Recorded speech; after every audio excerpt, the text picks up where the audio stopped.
یہ جو حضور کی ہی حیات طیبہ کے دوران ایک بغاوت کی سی کیفیت عرب کے اندر پیدا ہو گئی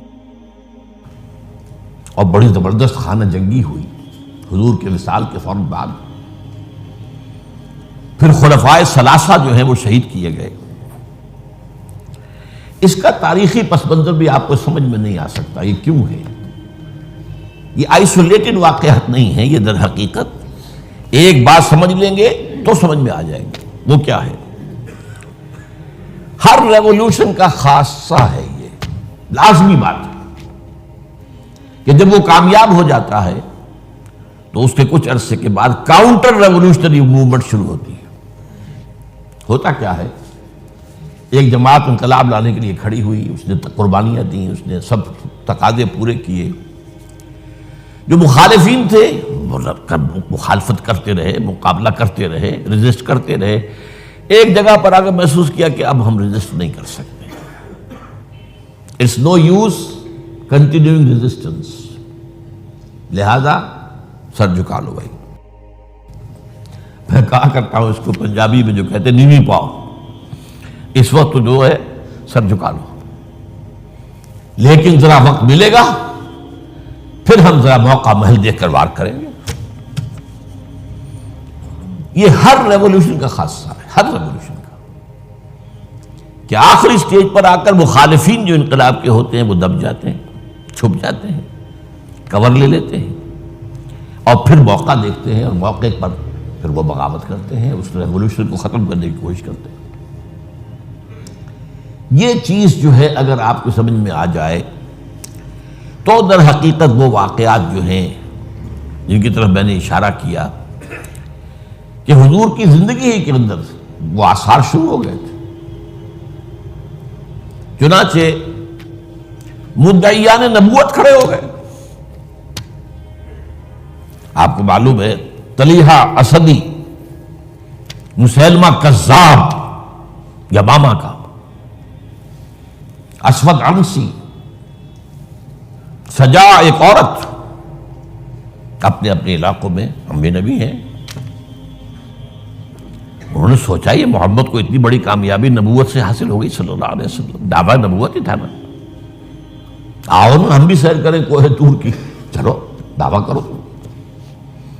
اور ان کے گرد خاصی بڑی بڑی طاقتیں جمع ہو گئی تھی، کافی بڑی بڑی طاقتیں جمع ہو گئی تھی. چنانچہ مسیلمہ کذاب نے تو جو ریزسٹ کیا ہے، کیونکہ بالآخر جو ہے یہ ایک نبی نبوت کا دعویٰ کرنے والا مرد مسیلمہ اور ایک عورت سجا، ان دونوں نے آپس میں شادی بھی کر لی تھی. وہ تو ڈبل نبوت ہو گئی پھر. اور ان کی بہت بڑی طاقت تھی، بہت بڑی طاقت. یہ یمامہ کے علاقے کے لوگ جو ہیں بنو تمیم، یہ بہت تند خو، بہت سرکش، بہت جنگجو، بہت سخت لوگ تھے. ان کو ریزسٹ کرنا آسان نہیں ہوا. ایک مرتبہ تو ایک لشکر جو حضرت ابوبکر نے بھیجا اس کو تو شکست ہوئی. اس کے بعد حضرت خالد بن ولید رضی اللہ تعالیٰ عنہ کو بھیجا ہے. تو بہرحال ان کو تو حضور نے خطاب دیا تھا، خالد سیف من سیوف اللہ، یہ تو اللہ کی تلواروں میں سے ایک تلوار ہے. اللہ نے فتح دی، لیکن لگ بھگ 1200 صحابہ شہید ہوئے ہیں اس جنگ میں، جن میں 500 حفاظ بھی تھے. چنانچہ اسی سے اندیشہ پیدا ہوا تھا کہ یہ تو قرآن مجید ضائع ہو جائے گا. ابھی تک ہمارے پاس کتابی شکل میں تو ہے نہیں، بس چھپے ہوئے نسخے چھاپا کھانا کا سوال ہی نہیں تھا. اصل حفاظت اس کی سینوں کے ذریعے سے ہو رہی تھی. اگر حفاظ کا یہ معاملہ ہوا تو قرآن مجید ضائع نہ ہو جائے. اس پر حضرت ابوبکر سے کہا گیا کہ آپ اس قرآن کو جمع کروائیں اور اسے کتابی شکل دیں. پہلے ریلکٹنٹ رہے ہوئے حضرت ابوبکر کہ جو کام حضور نے نہیں کیا میں کیوں کروں، لیکن پھر جب دلائل سامنے آئے کہ واقعتاً تقاضا ہے تو آپ نے مانا. پھر جو بھی کاتبان وحی تھے حضور کے زمانے سب کو جمع کیا، اور زید بن ثابت رضی اللہ تعالیٰ عنہ کو ان کا جو ہے چیئرمین بنایا. اس کمیٹی نے پھر جس کے پاس قرآن مجید لکھا ہوا کچھ تھا، کسی کے پاس اونٹ کی جو یہ اسکیپولا ہوتا ہے، یہ شانے کی ہڈی بڑی چوڑی ہوتی ہے تختی کی طرح، کسی نے اس پر کچھ لکھا ہوا ہے، کسی نے کوئی چمڑے کے اوپر کچھ لکھا ہوا ہے، کسی نے کسی کپڑے پہ لکھا ہوا ہے، کسی نے کوئی کاغذ مل گیا تو کیا ہی کہنے ہیں. تو پھر وہ جمع کیا گیا. اور پھر سب جو ہے جو حفاظ بھی موجود تھے ان کے ذریعے سے پھر یہ کتابی شکل دی گئی. اس وجہ سے تو یہ جو ایک زبردست قسم کی تحریک اٹھی تھی وہ کیوں اٹھی تھی؟ اب اس کا تجزیہ کیجئے. اصل میں نے جو آیات آپ کے سامنے پڑھی کیوں پڑھی اس حوالے سے. پہلی بات تو نوٹ کیجئے، اذا جاء نصر اللہ والفتح ورأیت الناس يدخلون فی دین اللہ افواجا. جب اللہ کی مدد آ گئی اور فتح ہو گئی اور آپ نے دیکھا کہ لوگ اللہ کے دین میں فوج در فوج داخل ہو رہے ہیں. یہ جو فوج در فوج داخل ہونے کا فینومینن ہے، کیا اس میں یہ بات سمجھ میں آتی ہے کہ سب کے سب خالص مخلص مومن تھے؟ وہ تو یہ ہے کہ فتح کے بعد اب انہوں نے سمجھا کہ جب مسلمانوں نے مکہ فتح کر لیا تو اب کون ان کے مقابلے میں آئے گا؟ قریش شکست کھا گئے. It's no use continuing resistance. Let us go and declare our submission. جہاں ہم کہہ دیں ٹھیک ہے تسلیم کر.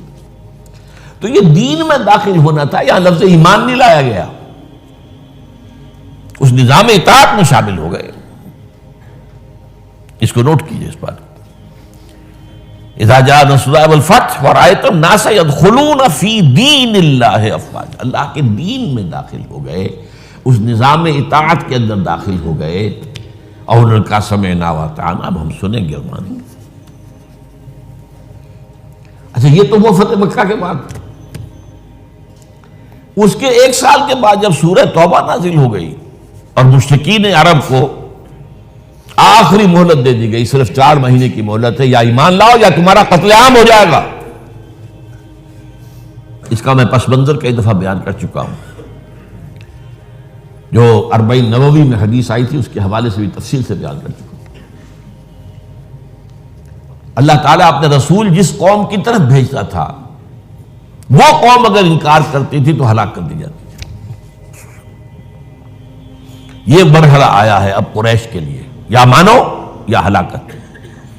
پہلی قومیں ہلاک کی گئی، غرق کر دیے گئے، یا زلزلہ آ گیا، یا کوئی باد سرسر آ گئی، مختلف طریقوں سے. ایک طریقہ یہ بھی تھا کہ مسلمانوں کے ہاتھوں قتل کر دیے گا. تو میں نے آیت آپ کو سنائی ہے، آیت نمبر 5 ہے سورہ توبہ کی. فَإِذَا انْسَلَخَ الْأَشْهُرُ الْحُرُمُ. اب یہ جو 4 مہینے کی ان کو مہلت دی جا رہی ہے، جب یہ ختم ہو جائے تو اے مسلمانوں فَاقْتُلُوا الْمُشْرِكِينَ حَيْثُ وَجَدْتُمُوهُمْ. اب قتل کرو ان مشرکوں کو جہاں کہیں بھی پاؤ. وَخُذُوهُمْ پکڑو انہیں. وَاحْصُرُوهُمْ ان کا گھیراؤ کرو، محاصرہ کرو. وَاقْعُدُوا لَهُمْ كُلَّ مَرْصَدٍ اور ہر جگہ گھات لگا کر بیٹھو انہیں گرفتار کرنے کے لیے. فَإِن تَابُوا وَأَقَامُوا الصَّلَاةَ وَآتَوُا الزَّكَاةَ فَخَلُّوا سَبِيلَهُمْ. پھر وہ اگر توبہ کر لے، اپنے شرک سے باز آ جائیں اور پھر وہ نماز قائم کریں اور زکوٰۃ ادا کریں تو ان کا راستہ چھوڑ دو. ان اللہ غفور رحیم، اللہ غفور رحیم. اب اس کا تجزیہ کیجئے.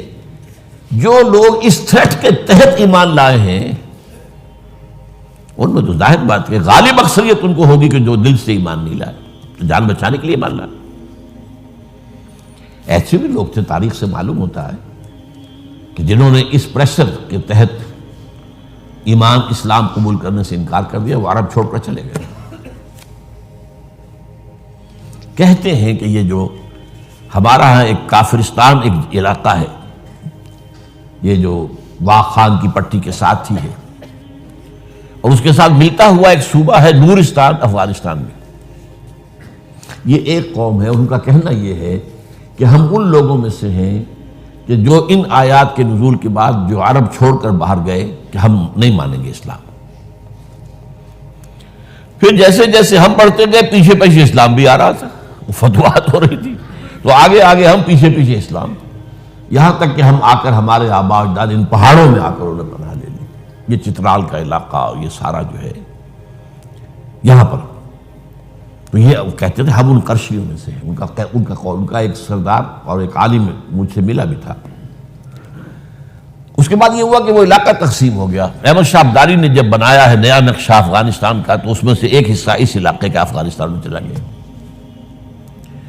وہاں امیر دوست محمد والی کابل نے انہیں کر دیا، ایک وارن کر دیا کہ اب اتنی مہلت کے اندر ایمان لاؤ یا قتل کر دیے جاؤ گے، یعنی وہ سزا جس سے بھاگے تھے تمہارے آباء و اجداد وہ یہاں آ جائے گی، وہ ایمان لے آئے۔ وہ علاقہ نورستان کہلاتا ہے، اسلام کے نور سے منور ہو گیا وہ، اور اس کے ساتھ کا علاقہ پاکستان میں وہ ابھی تک کافرستان ہے، اس کو انہوں نے بلکہ ہماری حکومت نے بھی مینٹین کیا ہوا ہے، وہاں کسی کو تبلیغ کی اجازت نہیں ہے، کچھ نہیں، وہ چاہتے ہیں کہ یہ سیاحت کے لیے سیاحوں کی آمد کو دیکھیں آ کر ان لوگوں کو، تو وہ برقرار رکھا ہو پورا علاقہ۔ بہرحال یہ کیفیت اب تجزیہ یہ کرنا ہے کہ جو لوگ اس وقت ایمان لائے ان میں اگر اکثریت نہیں تو باہر بہت بڑی تعداد ایسے لوگوں کی تھی کہ جنہوں نے صرف جان بچانے کے لیے وہ جو ہے وہ اپنا ایمان لانا جو ہے اور اسلام میں داخل ہونا قبول کیا، ورنہ حقیقت میں وہ اسلام میں لائے۔ اس کے بعد حضرت ابوبکر کی خلافت کے دوران اس سے بھی بڑا فتنہ کھڑا ہو گیا، ہم زکوٰۃ نہیں دیں گے، زکوٰۃ جو ہے وہ ہم دیں گے، خود تقسیم کر لیں گے، خود تقسیم کر دیں گے۔ حضرت ابوبکر رضی اللہ تعالیٰ عنہ نے طے کیا ان کے خلاف جہاد، جنگ، کیونکہ یہ سورہ توبہ کی 5ویں آیت کے اندر بھی یہ ہے، 2 شرطیں ہیں، اگر وہ توبہ کریں اور نماز قائم کریں اور زکوٰۃ دیں۔ اسی کے حوالے سے جب کہا گیا تھا حضرت ابوبکر سے کہ آپ ان کے خلاف قتال نہ کیجئے، یہ مرتد تو نہیں ہوئے، اسلام سے منکر نہیں ہوئے، کوئی نئی نبوت کا دعویٰ نہیں کیا، اور زکوٰۃ کے بھی منکر نہیں ہے اس معنی میں کہ زکوٰۃ نہیں دیں گے، کہتے ہیں کہ ہم خود جو ہے وہ زکوٰۃ کا بندوبست کریں گے۔ یہ عظیمت تھی حضرت ابوبکر کی رضی اللہ تعالی عنہ۔ آپ نے کہا کہ اگر یہ حضور کے زمانے میں اونٹ دیتے تھے زکوٰۃ میں اور ساتھ ہی اس کو باندھنے والی رسی بھی دیتے تھے، اب اگر یہ کہیں گے کہ اونٹ لے جاؤ رسی نہیں دیتے تو بھی میں جنگ کروں گا۔ ایسے پیارے الفاظ ہیں، ایبدل الدین وانا حی، کیا دین میں تبدیلی کر دی جائے گی، دین میں ترمیم کر دی جائے گی جبکہ ابھی میں زندہ ہوں؟ میرے ہوتے یہ نہیں ہو سکتا۔ حالانکہ حضرت عمر فاروق جیسی شخصیت بھی مشورہ دے رہی تھی۔ دیکھیے 2 محاذ پہلے کھلے ہوئے ہیں، جیش اسامہ کو حضور نے تیار کیا تھا، آپ نے بھیج دیا، ٹھیک کیا۔ پھر جو نبوت کے دعوے دار تو کھلے مرتد ہو گئے، ان کے خلاف جہاد تو بالکل ضروری تھا۔ اب تیسرا یہ محاذ نہ کھولے، ابھی مسلمانوں کے دل ویسے زخمی ہیں، حضور کے انتقال کے بعد مورال جو ہے مسلمانوں کا گرا ہوا ہے، لیکن یہ عظیمت تھی حضرت ابوبکر۔ اب اس کو یوں سمجھیے، ذرا تاریخی اعتبار سے تجزیہ کیجیے۔ اسلام کی فتح کا مطلب مذہبی اعتبار سے کس کی شکست تھی اور سلطنت کے اعتبار سے کس کی شکست تھی، اسی سے پتہ چلے گا کہ کاؤنٹر ریولیوشنری موومنٹس وہیں سے آئیں گی۔ اسلام کے غلبے کا مطلب تھا شرک کا خاتمہ، لہذا جو مشرک تھے عرب کے سابق جو اسلام لے آئے تھے، قالت الاعراب آمنا قل لم تؤمنوا ولکن قولوا اسلمنا، پورا تقریباً بدو عرب مرتد ہو گئے۔ بدو عرب، یہ مکہ مدینہ یہ شہر یہ بچے ہیں، ورنہ اکثر و بیشتر یہ اعراب، اسی لیے اس آیت میں الفاظ کہ قالت الاعراب آمنا قل لم تؤمنوا ولکن قولوا اسلمنا ولما يدخل الايمان في قلوبكم، انہی میں سے یہ مدعیان نبوت اٹھے، انہوں نے ہی زکوٰۃ کا انکار کیا۔ تو پہلا کاؤنٹر ریولیوشن حضور کے ریولیوشن کے خلاف جزیرہ نما عرب سے اندر سے برآمد ہوا ہے، مدعیان نبوت کی شکل میں اور منکرین زکوٰۃ کی شکل میں۔ بہرحال حضرت ابوبکر صدیق رضی اللہ تعالی عنہ کی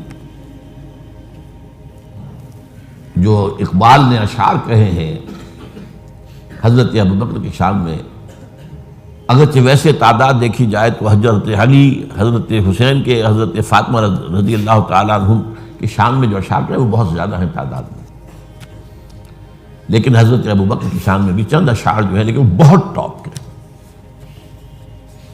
امن الناس بر مولائے ماں، کلیم اول سینائے ماں، ہمت او کشت امت راچو ابر، ثانی اسلام و غار و بدر و قبر۔ یہ 2 اشعار بڑی بڑی یوں سمجھ لیجیے کہ غزلوں پر اور مسئلے ابھارے۔ امن الناس، حضور نے فرمایا تھا مجھ پر جس نے کوئی احسان کیا ہے میں نے بدلہ چکا دیا ہے سوائے ابو بکر کے. اس کے احسانات کا بدلہ صرف اللہ دے گا. ہاں امن الناس بالموت، میرے مولا محمد صلی اللہ علیہ وسلم پر سب سے زیادہ احسان کرنے والا کون؟ ابو بکر. اور کلیم اول سینا ماں، جیسے صحرائے سینا پر، کوہ سینا پر حضرت کلیم اللہ سے ہم کلام ہوئے، تو نبوت محمدی کے پہاڑ پر سب سے پہلے ابو بکر آئے. کلیم اول سینا ماں. ہمت، یہ لفظ تھا جو میں چاہتا تھا لانا. ہمت، ان کے اندر جو ہمت تھی، جو ول پاور تھی، ہمت وہ کشت ملت راج جو ابر، وہ تو بالکل ایسے ہے کہ جیسے کسی کھیتی کے اوپر ابر کا پانی برسے تو کھیتی لہلا اٹھتی ہے. یہ کام کیا ہے ہمت ابو بکر نے رضی اللہ تعالیٰ، عظیمت. اور پھر جو بات کہی ہے ثانی اسلام و غار و بدر و قبر، پورے دیوان اسے ایک مصرے کے اوپر جو ہے نثار کر دیے جائیں. اسلام میں بھی نمبر 2 حضور کے بعد پہلے کون؟ ابو بکر.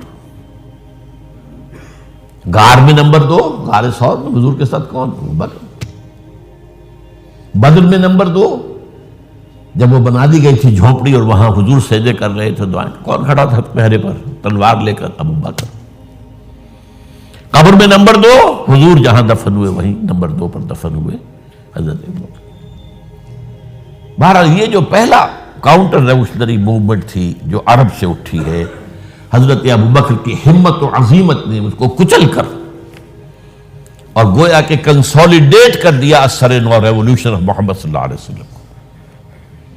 وہ انقلاب پھر محکم ہو گیا، مستحکم ہو گیا. اور اب حضرت عمر کے حوالے ہو گئی بات.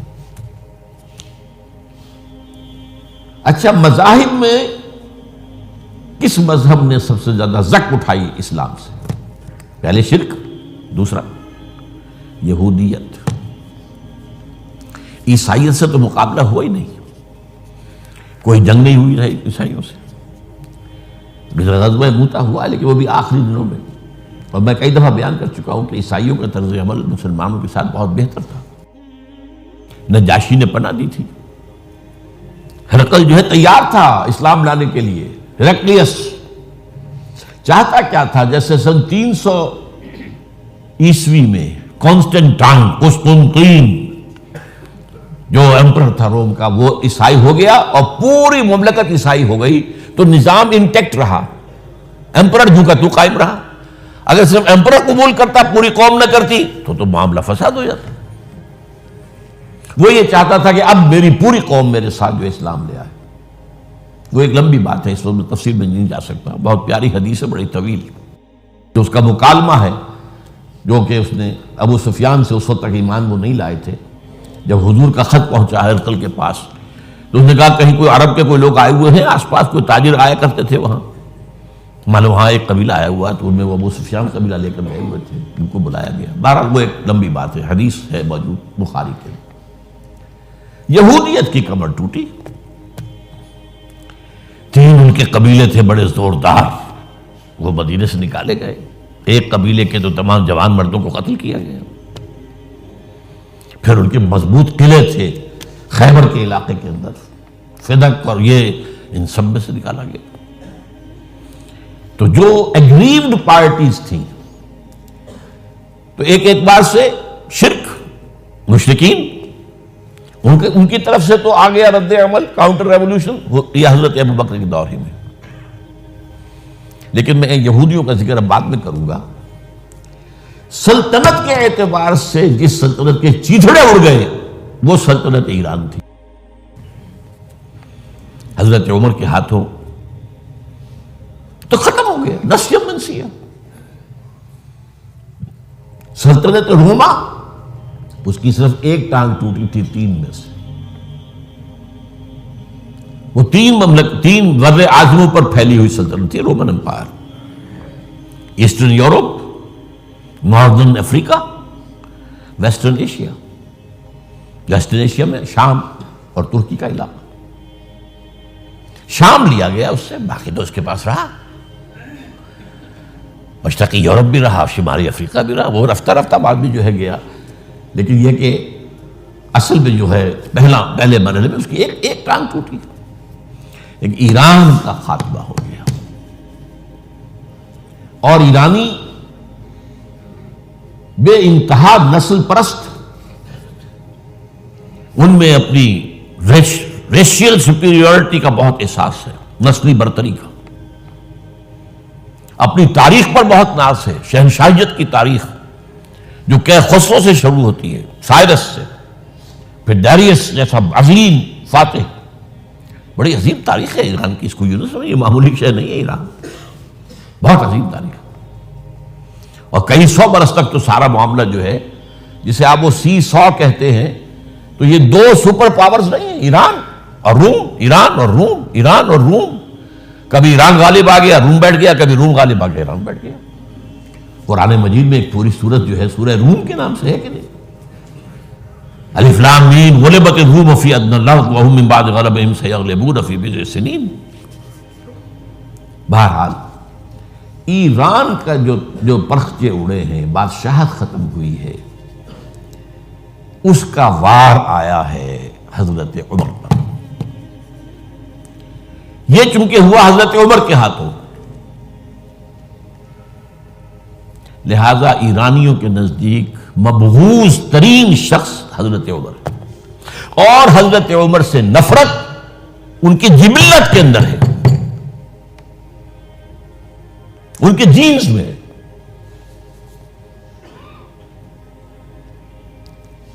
چنانچہ کس نے شہید کیا حضرت عمر کو؟ ابو لولو فیروز، ایک ایرانی غلام تھا حضرت مغیرہ کا رضی اللہ تعالی عنہ، اس نے آ کر حضرت عمر سے شکایت کی کہ حضرت مغیرہ جو ہیں ان سے مکاتبت میں کر رہا ہوں، وہ مجھ سے بہت زیادہ پیسے مانگ رہے ہیں۔ مکاتبت یہ تھی کہ غلام طے کر لیتا تھا کہ میں کمائی کر کے تمہیں اتنے پیسے دے دوں گا تو مجھے تم آزاد کر دینا، مکاتبت کہلاتا تھا کہ وہ اتنے پیسے مانگ رہے ہیں، بہت زیادہ زیادتی کر رہے ہیں۔ حضرت عمر نے پوچھا کہ تم کیا کیا کام جانتے ہو؟ اس نے گنوایا، میں یہ بھی جانتا ہوں، یہ بھی جانتا ہوں، یہ بھی جانتا ہوں، میں ترخان بھی ہوں، میں فلاں بھی ہوں، میں چکیے بھی بناتا ہوں، میں یہ بھی کرتا ہوں۔ تو فرمایا کہ پھر تم پر یہ زیادہ نہیں ہے، جو مغیرہ تمہارے اوپر جس قدر رقم ڈال رہے ہیں زیادہ نہیں ہے، اور دیکھنا مجھے ایک چکی بنانی جانتے ہو تو ایک چکی مجھے بھی بنا کے دینا۔ کہا آپ کو تو میں وہ چکی بنا کے دوں گا جو ساری دنیا یاد کرے گی، دھمکی دے گئے۔ اور حضرت عمر نے پہچان لیا تھا کہ دھمکی دی اس نے۔ دوسری طرف اس کی پشت پر کون تھا؟ ہرمزان، یہ ایک بڑا جرنیل تھا ایرانی، شکست ہوئی، گرفتار ہو کر آیا، کیونکہ بہت بڑا وار کرمنل تھا۔ اس کو فیصلہ کیا گیا اس کی گردن اڑا دی جائے۔ اب اس کی چال دیکھیے، ایرانی ذہن کہ مجھے ذرا پانی پینے کے لیے دے دیں اس سے پہلے کہ میری گردن اڑائی جائے۔ حضرت عمر نے فرمایا ہاں پانی دے دو۔ اب پانی کا کٹورا ہاتھ میں کہتا ہے دیکھیے مجھے ضمانت دیجیے جب تک میں یہ پانی نہ پی لوں مجھے قتل نہیں کریں گے۔ کہ ہاں ٹھیک ہے، جب تک تم یہ پانی نہیں پی لو گے تو میں قتل نہیں کیا۔ وہ کٹورا پھینک دیا پانی کا، کرو کا قتل مجھے کیسے کرتے ہو؟ تو یہ پانی تو میں نے نہیں پیا۔ چھوڑنا پڑ گیا اس کو، زبان کی بات تھی۔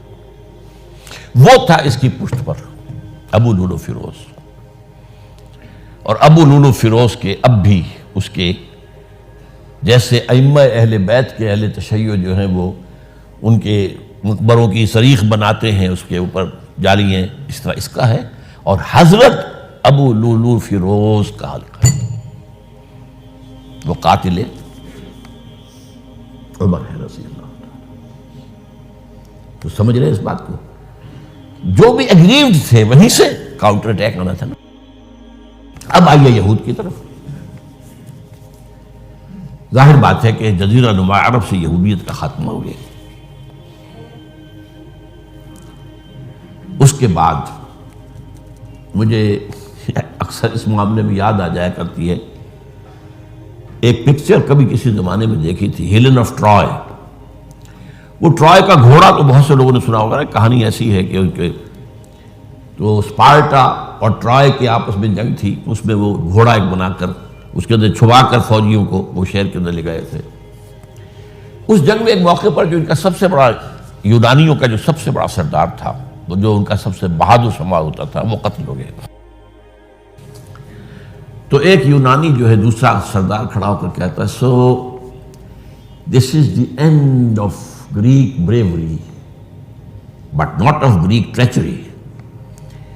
یہ یونانیوں کی بہادری کا تو خاتمہ ہو گیا اس شخص کی موت کے ساتھ، یونانیوں کی عیاری تو ختم نہیں ہوئی نا۔ تب اس نے پھر یہ پہلے تو پسپائی کروا لی، سب کے سب چلے گئے۔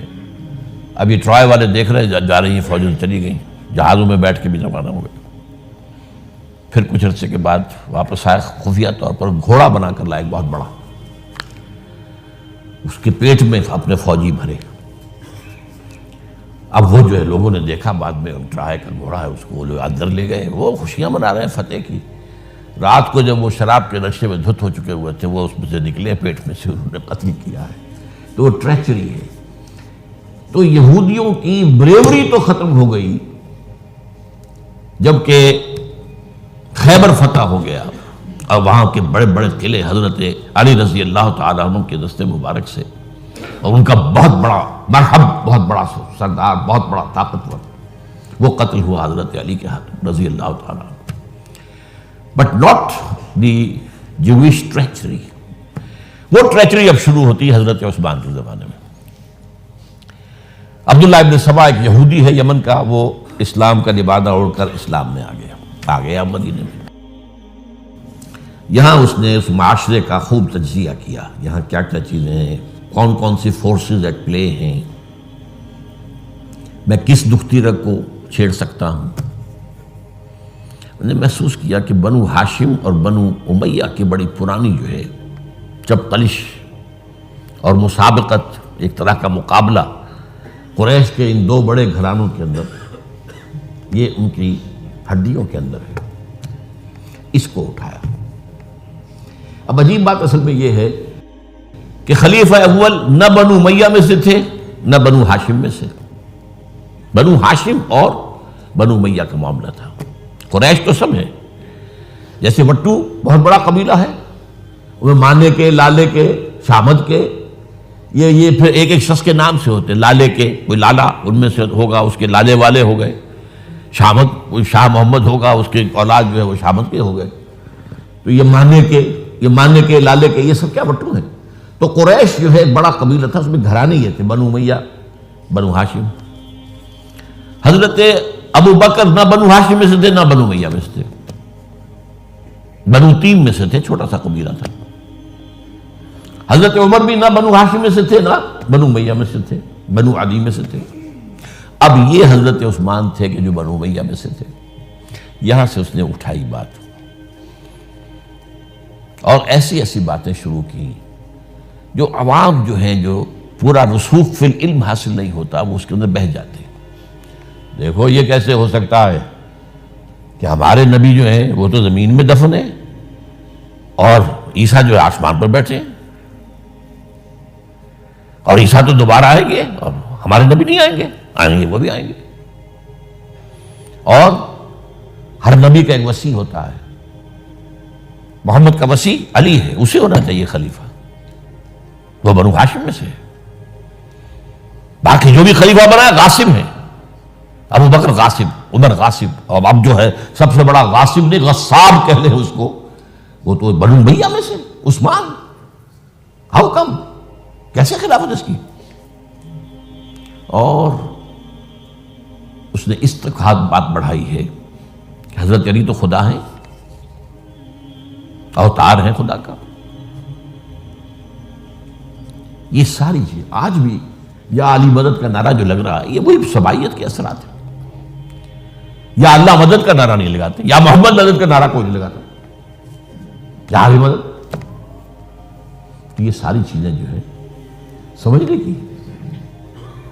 حضرت علی رضی اللہ تعالیٰ عنہ کے بارے میں غالب بھی کہتا ہے، مشغول حق ہوں بندگی بوتراب میں۔ بوتراب حضرت علی ان کی بندگی کرتے ہوئے میں اصل میں اللہ کی بندگی، میں ان کی بندگی کرتا ہوں گویا کہ اللہ کی کرتا ہوں۔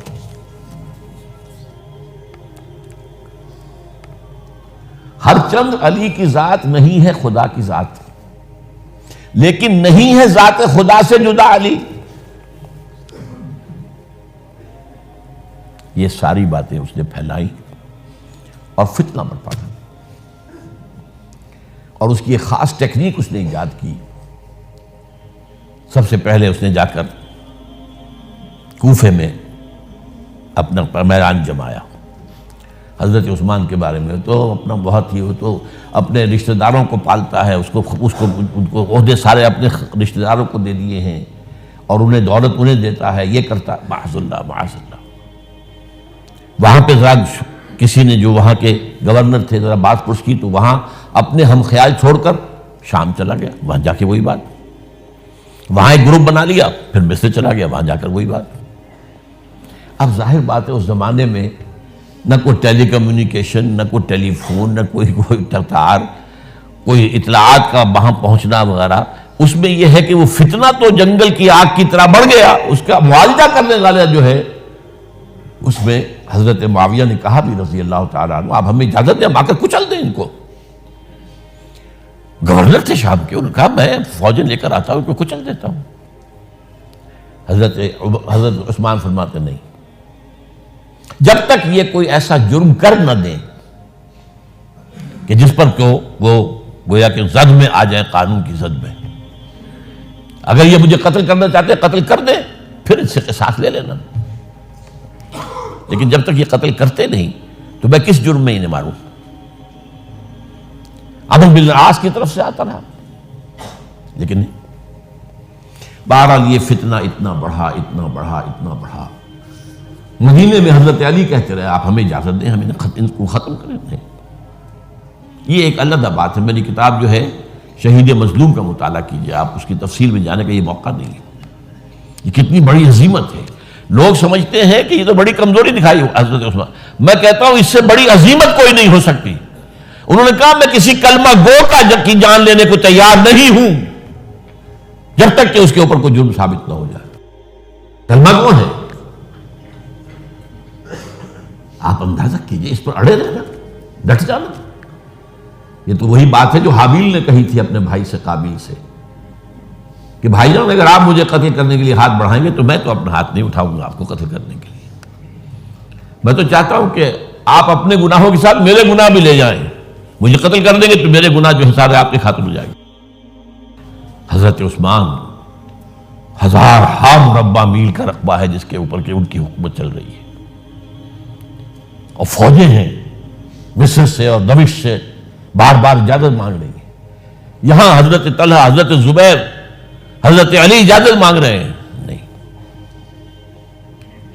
جب تک یہ کوئی جرم کر نہ لیں اس وقت تک نہیں، جب یہ جرم کر لیں گے پھر تم لینا اس سے قصاص سزا دے دینا۔ چنانچہ آخری وقت تک بھی یہ ہوا ہے کہ حضرت علی کے دونوں صاحبزادے حضرت حسن، حضرت حسین، حضرت عثمان کے دروازے پر کھڑے پہرا دے رہے تھے، عبداللہ ابن زبیر پہرا دے رہے تھے، لیکن وہ جو بلوائی تھے وہ پچھواڑے سے کہیں دیوار پھلانگ کے گئے، انہوں نے حضرت عثمان کو شہید کیا رضی اللہ تعالیٰ۔ یہ ہے اصل میں یہودیت کا بیک لیش، یہودیت کا انتقام، اور جو سازشی ذہن اللہ نے ان کو دے رکھا ہے اس میں کوئی شک نہیں، ذہین انتہائی تباہ قوم ہے،